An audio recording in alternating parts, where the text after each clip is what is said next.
Somehow my 0.10 video got over 1,000 views. So naturally I'll be talking about 0.10.5 too. It's a smaller update, but there's still a decent amount I have to say about it. Plus I gotta get rich and famous somehow. At my current pace, I'll probably only need to make roughly 500,000 more videos before achieving my goal. So I could get rich and famous as soon as 2028.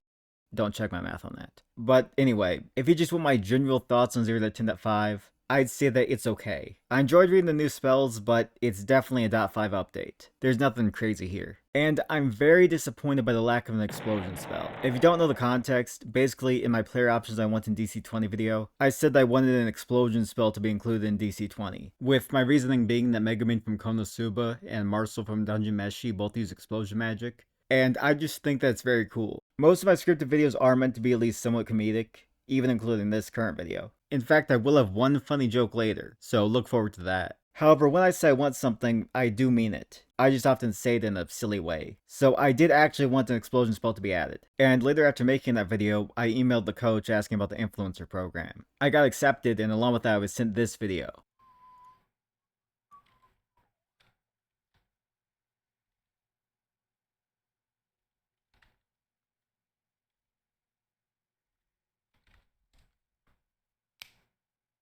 I was so hyped. It was crazy to me that he watched my newest video and decided to add one of the things I wanted to the game. It truly meant a lot. And since 0.10 and 0.10.5 were the big spell updates, I assumed that was when it was going to be added. For around 8 months, I was anticipating this spell. Whenever the coach talked about spells on stream, I was wondering if he'd show it. When he released the innovative spell design video, I slowed it down to try to see if the explosion spell was listed anywhere. I immediately looked for it when 0.10 and 0.10.5 released. And now, in the modern era, after reading through 0.10.5, I decided to send an email asking about what's happening with the explosion spell. And essentially, I was told that they cannot confirm if the explosion spell will be included in the future or not, and that they end up going through a lot of ideas which float around and get dropped or built into other things. So the base idea of the spell may stick around, but be part of something else.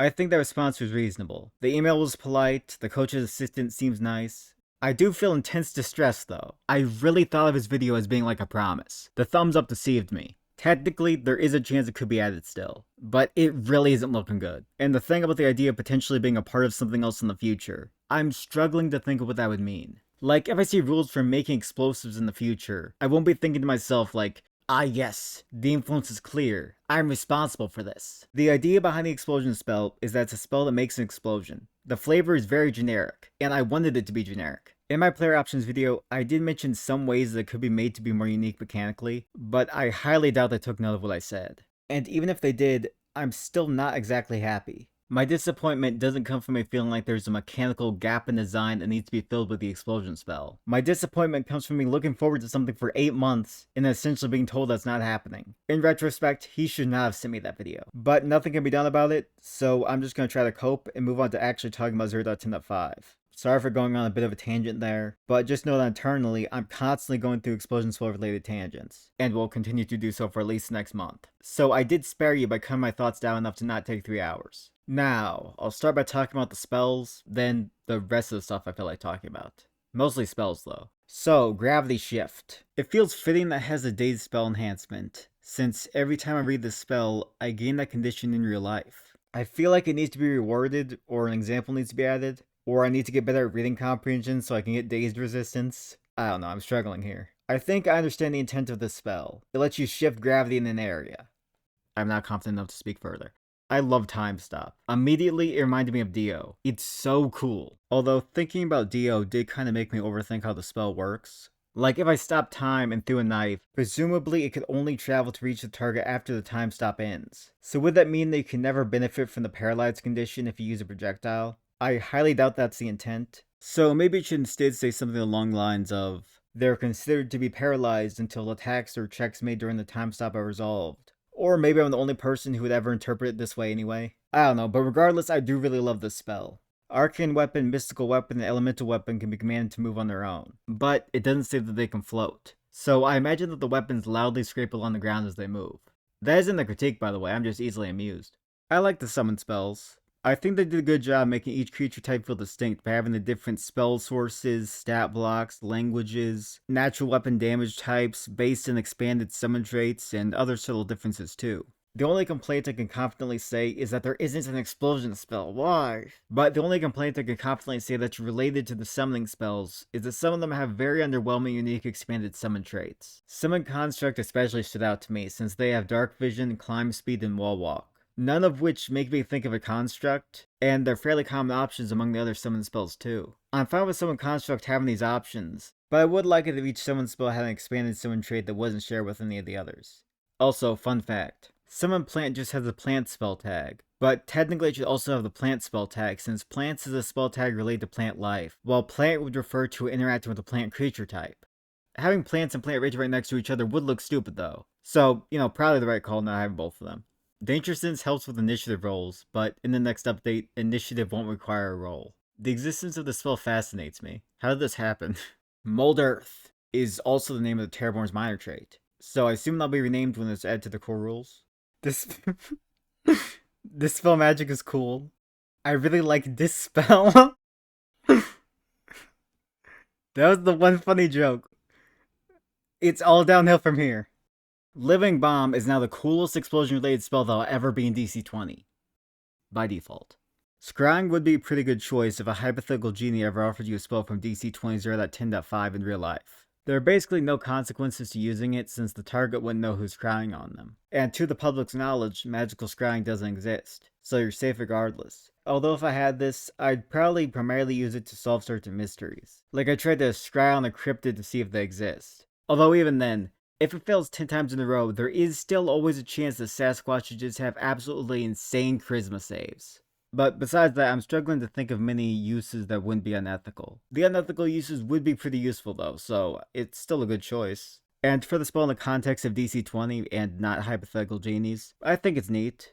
I like that this and Locate Target have a bonus for having touched the target. I think it'd be fun to play a character that always greets people with a handshake so they can get the bonus. Also, if I'm in combat, I could just punch people for it. So really this is all natural weapon spellblade upscale. I think the wording of the spell could be more clear on whether you can see and hear things around the target or not. And I noticed that the obscured scrying spell enhancement implies that normally when you fail to scry on the target, they become aware of that. But without reading the spell enhancement, I don't think I would have assumed that to be the case. So maybe that should be made more clear too. Illuminate seems to roughly be DC20's equivalent to 5e's Fairy Fire, which happens to be one of my most used spells. So I'm happy about the spell's existence. I do think the wording is kinda odd with how it implies that you're concealed while invisible, but I assume this will make sense when 0.11 releases? Foreshadowing? I don't know. Probably. Bless and Bane now mirror each other a bit more closely, and were changed so they can no longer affect checks outside of attack checks. However, the new spells enhance ability and Enfeeble can. I have no strong opinion on this. However, Enfeeble is technically a new non-arcane curse. So really this is all witch upscale. By the way, I'm surprised that Portal Mage still hasn't been upscaled. No non-arcane teleportation spells have been added. Teleportation Expert makes sense for the Portal Mage to have. It feels very thematic, so I'd like for it to stay. But if there are never any non-arcane teleportation spells in the core rules, then this feature's inclusion would feel very odd to me. Also, there's some other potentially odd things I've noticed. Like how certain spell tags barely get used or aren't used at all in the case of the Forge spell tag. This is somewhat arbitrary, but outside of the condition and creature type spell tags, I feel like ideally each spell tag would be used at least twice. They are just spell tags, so really this doesn't affect much regardless, but if Scent is only used a single time, then what's the point of anything? I assume most gaps with spells will be filled in the future, especially the more obvious and important ones. Like, I'd be very surprised if Divination doesn't get at least a handful more spells to at least make it on par with Enchantment. But I'm curious how that'll all be handled. Will they recategorize and remove certain things so some of the gaps don't exist? Will there be another smaller spell update similar to 0.10.5? Will that update have a spell that makes an explosion? Will it ever stop coping? I'm not sure. Nature's Tether basically lets you be like Spider-Man. S tier. Also, the spell's like in the Abyss tier of the iceberg. Wall of Earth was mentioned by the coach in the Bardic Aggravation Q&A, and I believe it was mentioned again in one of the Q&A streams after someone asked about his favorite spell, so oddly enough this has probably been one of the most hyped up spells. And I like it. It might not live up to the immense hype of being mentioned at least twice, but I think it's my favorite of the wall spells. In my 0.10 video I said how I thought it was weird that Mass Heal is Divine and Primal, while Heal is only Divine, but now in 0.10.5, Mass Heal is no longer Primal. However, there's a new Primal healing spell called Healing Wave. So Heal and Mass Heal are for Divine, while Regenerate and Healing Wave are for Primal. I like this distinction, it makes both sources feel more unique. Plus, Mass Heal and Regenerate each got a new spell enhancement, so in general they feel more unique too. I think all the healing spells are great. Close Wounds and Spider-Man are in the same tier for a reason. Water Walk was added in the form of a spell enhancement to the new Blessing of Water spell, which basically just has everything you need when traveling through water. It gives swim speed, water breathing, tremor sense, and movement. So really this is all Jesus upscale. I do kinda wish that Water Walk was the base spell, with the other water related things as its spell enhancements. And I still think it'd be cool if you could do the Dungeon Meshi Kraken water walking thing, but realistically it's fine as is. It makes sense that they went in this direction with it. Alright, those were some spells. Now, the rest of the stuff I feel like talking about. At level 5, every class now gets their class expert feature, which means that each of their features gets an upgrade. For the most part, I like that. It isn't the most exciting thing, but I do prefer it over them getting completely new features. However, I am kinda mixed on some of the upgrades, such as the ones that give you another option from a choice you previously made. Since those features can sorta risk affecting the flavor of your character, I mostly dislike with Spellblade since the choices for Spellblade disciplines are fairly limited if you want to be flavor neutral. And in general, I'm not a fan of Spellblade at level 5. Along with the extra discipline, 3 specific disciplines get improved, so you have to take at least one of these, otherwise you don't benefit from it. And the Spell Strike upgrade I don't mind as much, but it does encourage you to take specific spells to benefit from it, so I definitely think level 5 Spellblade could use some work. Monk I don't necessarily have any major issues with, but Iron Palm getting an upgrade confuses me, since I thought at base, Iron Palm was meant to be equal in power to a weapon. That way you can still play as a monk who fights with a staff or something without that being suboptimal. So, I'm not sure what they're doing with this. And finally, I'll give my brief thoughts on 0.11. So, to put it simply, I'm very optimistic about it. So far, I've liked nearly every change that's been announced. Weirdly, the thing I'm most excited about is how each class is getting a feature cut from them, which will then be turned into a class talent in most cases. This change is mainly being done to simplify level 2, and I agree with that reasoning, but the reason I love this decision so much is because I realize that a lot of classes have a feature which I dislike. Battle Cry is getting cut from Barbarian, and as I mentioned in my 0.9 video, to me, Battle Cry kinda just feels like a less cool version of Bardic Performance. So mechanically, I don't mind it getting cut. And outside of that, generally if I'm playing a Barbarian, I wouldn't want Battlecry anyway. The aspect of Barbarian that appeals to me is being a strong, angry guy that shrugs off attacks and hits hard in melee. I like the idea of there being options that lead into very different directions, but I want it to be a generic Barbarian at base. And with Battlecry becoming a talent, that'll now be the case. Hunter Strike is another feature that's getting cut, and I didn't mind it as much, but it did make it so every hunter had to use fire, acid, and toxins, which felt sort of odd, especially if you wanted to recreate a hunter from a specific piece of media inside of DC20.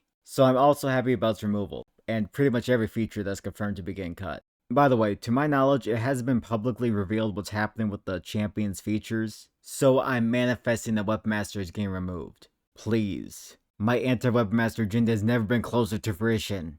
Although with the removal of Battlecry and Hunter Strike, I could see Barbarian and Hunter kind of working as the standard martial classes instead of Champion. So even though I still don't like Weapon Master, if it stays, I won't complain about it too much more.